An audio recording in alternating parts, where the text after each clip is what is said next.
Depuis plusieurs mois, les attaques terroristes qui dévastent le Sahel s'étendent progressivement à l'Afrique de l'Ouest, avec des pays comme le Bénin et le Togo frappés par des violences meurtrières. Le Ghana, pourtant voisin du Burkina Faso, semble jusqu'ici épargné. Mais selon un rapport de Reuters publié jeudi, des militants actifs au Burkina Faso utiliseraient secrètement le nord du Ghana comme une base logistique et médicale pour soutenir leur insurrection.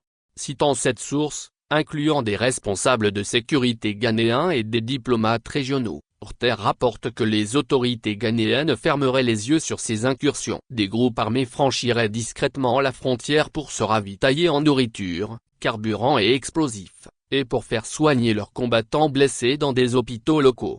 L'Institut Clingendael, basé aux Pays-Bas, a récemment publié un rapport affirmant que le Ghana aurait accepté un pacte de non-agression tacite avec le groupe de soutien à l'islam et aux musulmans, JNION. L'Institut, citant des sources gouvernementales de haut rang, met en garde contre les risques liés à cette stratégie. Nous avons constaté plusieurs incidents où des membres ou associés du JNION étaient présents au Ghana pour se ravitailler, recruter ou transiter temporairement, souligne Card Bruijne, analyste à Clingendael. C'est un signal d'alerte sérieux. Les experts estiment que le Ghana cherche ainsi à éviter tout risque d'attentat qui pourrait perturber ses prochaines échéances électorales. Toutefois, cette approche pourrait paradoxalement offrir aux groupes terroristes une opportunité de s'implanter durablement dans le pays, notamment au sein de certaines communautés marginalisées.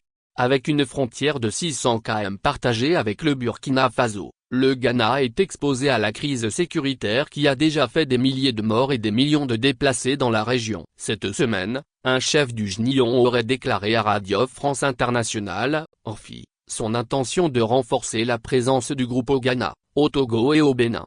Face à ces accusations, l'ambassadeur du Ghana au Burkina Faso a reconnu que les militants tirent avantage des frontières poreuses, mais a démenti l'existence d'un pacte de non-agression. Il a affirmé que le Ghana collabore activement avec le Burkina Faso pour chasser les insurgés de son territoire. Le ministère de l'Information ghanéen, sollicité par Reuters, s'est abstenu de tout commentaire.